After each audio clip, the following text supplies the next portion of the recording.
Hello नमस्कार। यदि आप ओबीसी कैटेगरी से बिलोंग करते हैं तो आपने दो शब्द तो जरूर ही सुनेंगे, एक नॉन क्रीमी लेयर, एक क्रीमी लेयर। क्रीमी लेयर जो होते हैं उनको रिजर्वेशन के डायरेक्ट बेनिफिट कुछ भी नहीं मिलते, और जो नॉन क्रीमी लेयर होते हैं उससे डायरेक्ट बेनिफिट, चाहे रिजर्वेशन वो किसी सर्विस में हो या किसी कॉलेज में एडमिशन के लिए हो, तो वेरियस प्लेटफॉर्म पे उसको रिजर्वेशन का बेनिफिट मिलता है।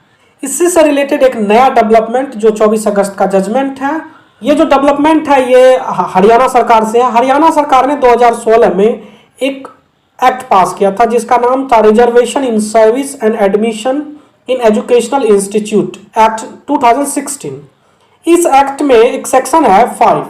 सेक्शन 5 कहता है कि यदि कोई व्यक्ति क्रीमी लेयर से बिलोंग करता है तो उससे किसी भी प्रकार का रिजर्वेशन में नहीं दिया जाएगा, उसे रिजर्वेशन से एक्सक्लूड रखा जाएगा।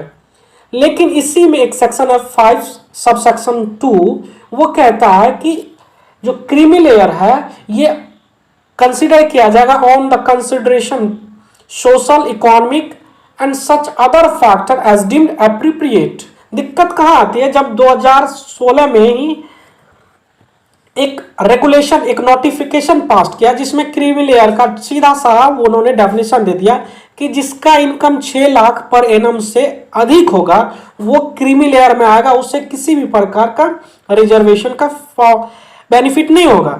लेकिन जो 6 लाख से पर एनम कम है उनको रिजर्वेशन का बेनिफिट दिया जाए। इसमें भी उन्होंने क्या किया कि दो चीजें ला दिया। एक, जो 0 से 3 लाख तक का एनम का इनकम कमाता होगा, जिनके गार्जियन, जिनका अर्निंग होगा, उसको पहले प्रीफरेंस दिया जाएगा, और जिनका 3 से 6 लाख तक का इनकम होगा पर एनम उनको उसके बाद प्रीफरेंस दिया जाएगा। ये एक सब कैटेगरी बांटा गया था, जिसमें एक नीट का स्टूडेंट ने पंजाब एंड हरियाणा हाईकोर्ट में इस नोटिफिकेशन को चैलेंज किया। पंजाब एंड हरियाणा हाईकोर्ट ने उसको सेट असाइड कर दिया, उस चीज को सुप्रीम कोर्ट में चैलेंज किया गया।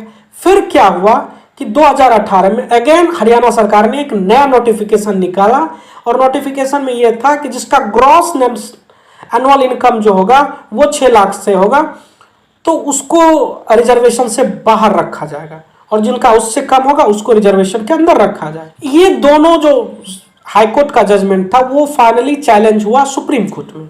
सुप्रीम कोर्ट ने क्लियर गाइडलाइन दिया है क्रीमी लेयर को डिसाइड करने के लिए। जो कंसिडरेशन पॉइंट है, जो डिटर्मिनेशन पॉइंट है, वो it can not be only the economical factor. मतलब सीधी है कि इकोनॉमिक बेस पे क्रीमी लेयर और नॉन क्रीमी लेयर कभी डिसाइड नहीं की जा सकती। एक बहुत बड़ा, एक तरह से हम कह सकते हैं, इसका डेवलपमेंट हुआ इस जजमेंट में, और सुप्रीम कोर्ट ने रिलाई किया। वो इंदिरा साहनी का जजमेंट है जिसमें कहता है कि जो नॉन क्रीमी लेयर है it can be decide, it can be consider on various ground, may be social, economical factor, बहुत सारे फैक्टर पे वो कंसिडर किया जाएगा। उसी को ये जो नोटिफिकेशन था, उस नोटिफिकेशन, दोनों नोटिफिकेशन को सुप्रीम कोर्ट ने फाइनली स्ट्रक डाउन कर दिया। और फाइनली यदि हम इसको एक शब्द में समझे कि इस पूरे जजमेंट से क्या निकल गया, तो जजमेंट में 2 फैक्टर है। पहला फैक्टर ये है, सुप्रीम कोर्ट ने कहा कि नॉन क्रीमी लेयर और creamy layer can not be determined solely on the